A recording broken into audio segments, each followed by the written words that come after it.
اچھا سردار مدد صاحب، میں تھوڑا سا آپ سے جاننا چاہوں گا، آپ ایک طلبہ تنظیم کو لیڈ کر رہے ہیں پورے پاکستان میں، تو مجھے یہ بتائیں کہ طلبہ کو یہ بات کیسے پہنچائی جائے، کیونکہ آپ کی طلبہ جو تنظیم ہے اس کا ایک تعارف مذہبی طلبہ تنظیم کے طور پر ہوتا ہے، تو نوجوانوں کی بات کیسے پہنچائی جائے کہ وہ جو دینی عصبیت ہے وہ ٹھیک ہے وہ قائم رکھیں، وہ تو ہوگی لازمی، لیکن یہ کہ معاشرے کے اندر اس سے خیر کے چشمے پھوٹیں۔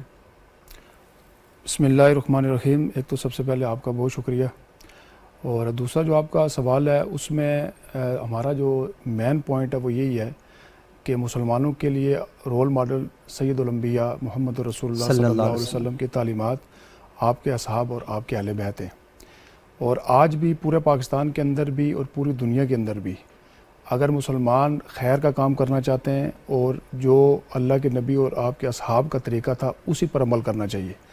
ایم ایس او کا بھی آج تک یہی طریقہ رہا ہے کہ ہم نے اپنے نوجوانوں کو نبی پاک صلی اللہ علیہ وسلم کی سیرت کے ساتھ جوڑا ہے، اور الحمدللہ اس کے اندر ہمیں کامیابی ملی ہے، جو معاشرے کی بہتری کے لیے آج ہر ادارے کے اندر بیٹھ کر وہ اپنا کردار ادا کر رہے ہیں۔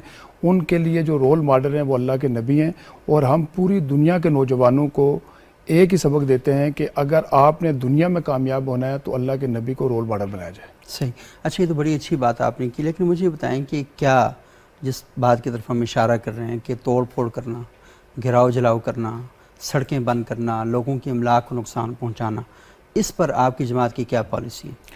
دیکھیں اس پہ ایک تو یہ ہے کہ یہ قطعاً اس چیز کی اجازت دین تو دیتا نہیں ہے۔ اللہ کے نبی صلی اللہ علیہ وسلم کا جو طریقہ تھا اس کے اوپر بھی کبھی انہوں نے اس چیز کی سختی سے ممانعت کی ہے کہ کسی بھی مسلمان کے لیے آپ اس سے اندازہ لگائیں کہ حضرت عمر رضی اللہ تعالیٰ عنہ نے جب گورنر اپنے جو گورنر تھے ان کو خطوط لکھے، اور اس خط میں لکھا کہ کسی بھی شخص کو غیر مسلم کو آپ نے زبردستی مسلمان نہیں کرنا، ان کی عبادات کی جو عبادت گاہ ہے اس کو نقصان نہیں پہنچانا ہے، ہر انسان کو جینے کا حق جو ہے نا وہ دین دیتا ہے۔ صحیح، اس پہ قطعاً جو ہے کہ یہ جو توڑ پھوڑ ہے ان چیزوں کی، اسلام شریعت میں اللہ کے نبی نے فرمایا کہ جنگ کے دوران بھی آپ جو ہے نا غیر مسلموں کے بچوں کو، بوڑھوں کو، بیماروں کو، عورتوں کو آپ ان کو نقصان نہیں پہنچا سکتے۔ یہ جنگ کے وقت ہی اللہ کے نبی کی تعلیمات ہیں۔ آداب القتال میں تو یہاں تک لکھا ہوا ہے کہ آپ فصلوں کو نقصان نہیں پہنچا سکتے، آپ درختوں کو نقصان نہیں پہنچا سکتے، یعنی جو ایکو سسٹم ہے اس کی پروٹیکشن کی بھی بات کی گئی ہے وہاں پہ۔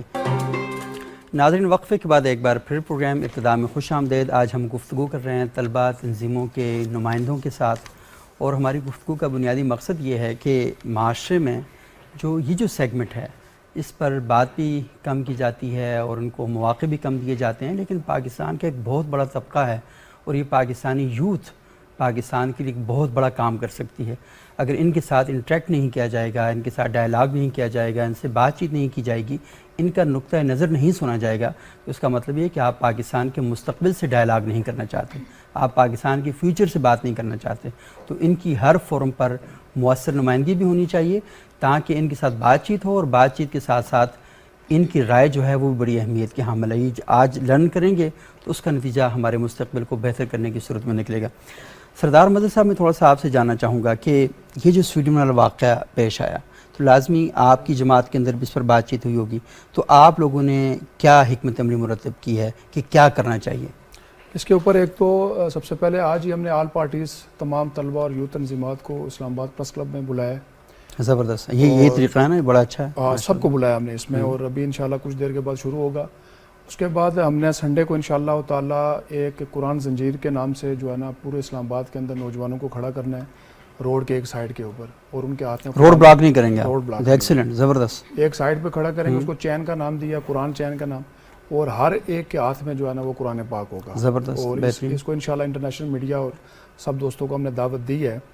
اصل میں سبوق بھائی سب سے جو مین مسئلہ یہ ہے کہ ہمارے بالخصوص پاکستان کے اندر ایکشن کے بجائے ری ایکشن کے اوپر بہت زیادہ بات کی جاتی ہے۔ صحیح، ہمارا شروع سے یہ ایک پوائنٹ ہے کہ دیکھیں یہ اتنا معاملات بنتے کیوں ہیں، مختلف بر اعظم میں صرف یورپ کے اندر ہی یہ کیوں ہوتا ہے، ہر 4 ماہ 6 ماہ کے بعد یہ کیوں ہوتا ہے، اور اس کے اوپر عالمی برادری اقوام متحدہ ہے، یہ لوگ جو ہر ایک چیز پہ ایکشن لیتے ہیں۔ آپ خود بتائیں کہ یہودیوں کی ہولوکاسٹ کے اوپر بات نہیں کی جا سکتی، لیکن اللہ کے نبی کی ذات کے اوپر بات کی جا سکتی ہے، کیوں بھائی؟ اب اس واقعے کو آپ دیکھیں، اس کی نوعیت کو دیکھیں کہ پہلے اس نے اجازت لی، عدالت نے اس کو اجازت دی، اجازت کے بعد پھر اس کو سیکیورٹی دی گئی، اور پھر دن کون سا چنا؟ عید کا دن. پھر جگہ کون سی؟ مسجد کے سامنے.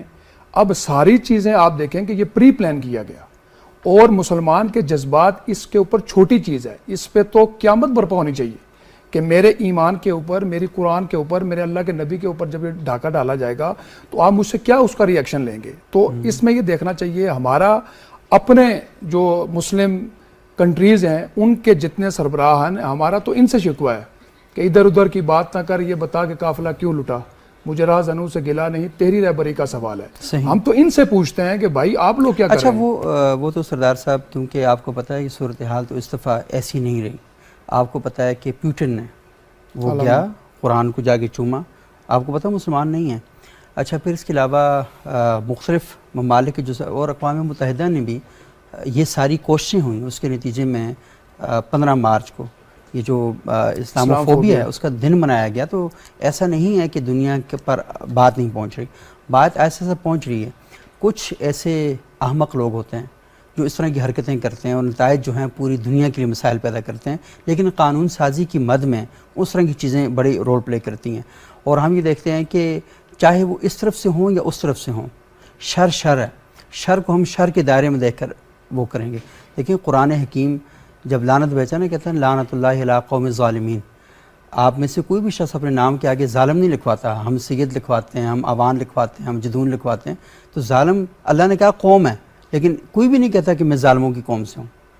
جھوٹوں پر لعنت فرمائی، کوئی بھی نہیں کہتا کہ میرا نام جی فلاں کاذب ہے، لیکن ان کو قوم کہا گیا. مسئلہ اصل میں یہ ہے کہ اللہ تعالیٰ نے کہا ہوا ہے کہ شر پسند مسلمانوں کے اندر ہو یا مغرب کے اندر ہو یا مشرق کے اندر ہو، وہ شر پسند ہے.